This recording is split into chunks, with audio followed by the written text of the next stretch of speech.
दोस्तों, इस दुनिया में जहाँ सच्चा प्यार पाना बहुत मुश्किल हो गया है, कुछ लोग ऐसे भी हैं जो लंबे समय के बाद भी अपने परिजनों की यादों को बनाए रखने में ताकत और आराम पाते हैं।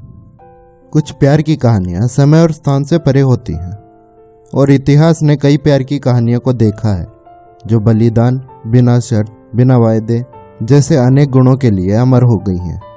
आज मैं आपको प्यार, नुकसान और जुनून की एक ऐसी अलग कहानी सुनाने जा रहा हूँ जो आपको सोने नहीं देगी और इस कहानी को सुनने के बाद आपकी भी इच्छा करेगी कि आप भी किसी से सच्चा प्यार करें। मैं हूँ आपका दोस्त और होस्ट अरुण। स्वागत है आपका मेरे यूट्यूब चैनल अरुण टॉक में।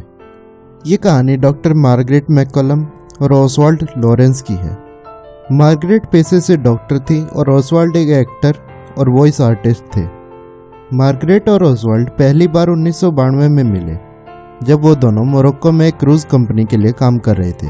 दोनों के बीच अच्छी दोस्ती हो गई और धीरे धीरे दोस्ती प्यार में बदल गई और दोनों ने फिर बाद में शादी कर ली। दोनों नॉर्थ लंदन में हंसी खुशी रह रहे थे, पर 2007 में दोनों की जोड़ी को नज़र लग गई और ओसवाल्ड की मृत्यु हो गई।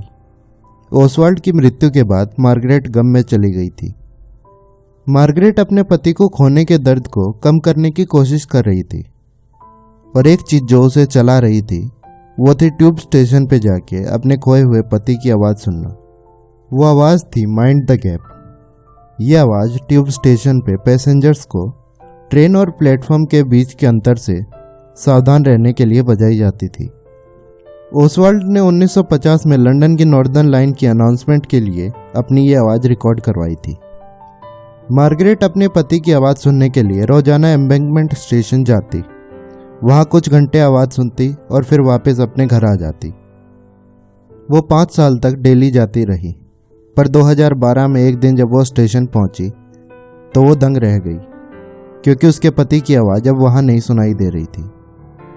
उसने स्टेशन के अधिकारियों से आवाज़ के बारे में पूछताछ की तो उन्होंने मार्गरेट को बताया कि नई टेक्नोलॉजी में ओसवाल्ड की रिकॉर्डिंग को नहीं चलाया जा सकता, इसलिए उन्होंने ओसवाल्ड की रिकॉर्डिंग को बदल दिया है। मार्गरेट जब अधिकारियों से पूछताछ कर रही थी तब उसने अधिकारियों को अपनी कहानी सुना दी थी। मार्गरेट की दिल छू लेने वाली कहानी को सुनने के बाद अधिकारियों ने ओसवाल्ड की रिकॉर्डिंग को एक सीडी में कॉपी करके मार्गरेट को देने का फैसला किया ताकि उन्हें रोजाना स्टेशन पर ना आना पड़े।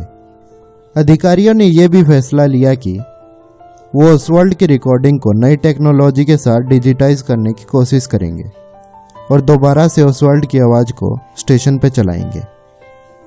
2013 में ओसवाल्ड की रिकॉर्डिंग माइंड द गैप को एम्बैंकमेंट स्टेशन पर दोबारा चलाया गया और मार्गरेट का अपने जीवन साथी से जुड़े रहने का सपना भी सच हो गया। 2019 में एक इतिहासकार जॉन बुल ने मार्गरेट और ओसवाल्ड की दिल छू लेने वाली कहानी को ट्विटर पर पोस्ट डालकर पूरी दुनिया को सुनाई और जॉन बुल के ट्वीट्स के बाद से मार्गरेट और ओसवाल्ड की प्यार की कहानी सोशल मीडिया पर वायरल हो गई।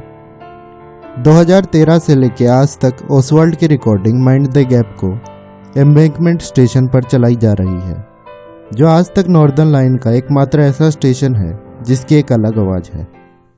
कैसे लगी दोस्तों कहानी, कमेंट में लिखकर जरूर बताएं। मिलते हैं एक नई वीडियो के साथ, तब तक के लिए अपना और अपने का ध्यान रखिए। धन्यवाद।